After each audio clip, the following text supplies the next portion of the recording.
First place overall, ana ko te toa whakaihu waka mō tēnei tau, e tika ana mātou tātou arikinui e tuku atu ki tana kura o mua, ki te Wharekura o Rākaumangamanga.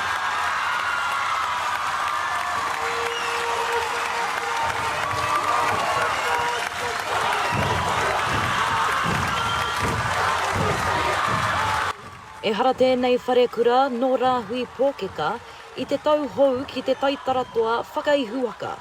Ka whaia hoki tātou i ngā ahuatanga e whaiwhai nei tō tātou ariki nui hioi. I tāna ho maitanga i tēnei tohu ki a mātou kua taku ngākau.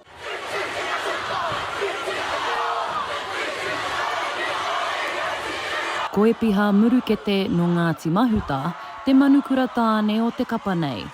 Te kaumawhitu o nā pakeke, no reira ko tēnei tanatu whakamutunga kei roto i te Wharekura. Ko ia tā tātou kaupapa. Mo te wāhanga ki te whakataitai, hoi ka haere tonu ngā mahi i runga i ngā marae, mō ngā kaupapa maho o te kingitanga. He āhuatanga ora kei roto i te kapa Haka.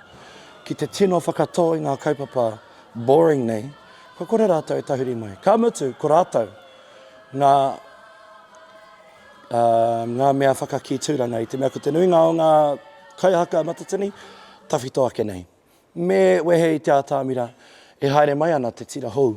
Ko keihana ki ngi tākoko, he tauira o mua o te Wharekura nei, e hikaka ana ia kua whakaihuaka tōna kura kāinga.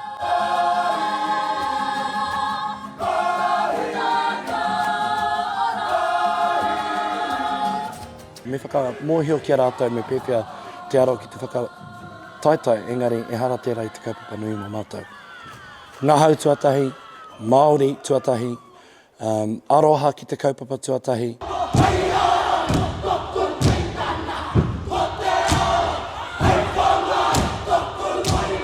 Ko te Wharekura o Kirikiriroa, te kapa ka tuarua i te whakataitai o ngā kura tuarua o Tainui waka.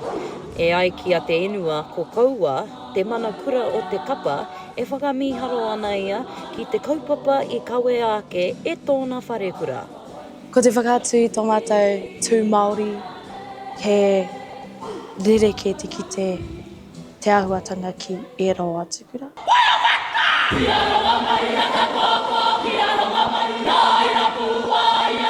He kaupapa hei whakanui a tātou. Haere tonu te kaupapa ki te paukai ai a pōpō, kā ki te pea ki ngā tērā atu hei te tuatahi o Hongongoi.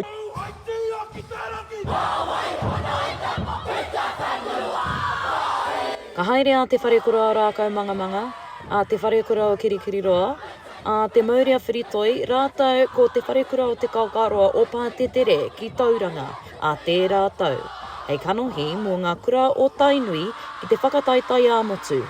Mai o Hapānapa, mā Aukaha.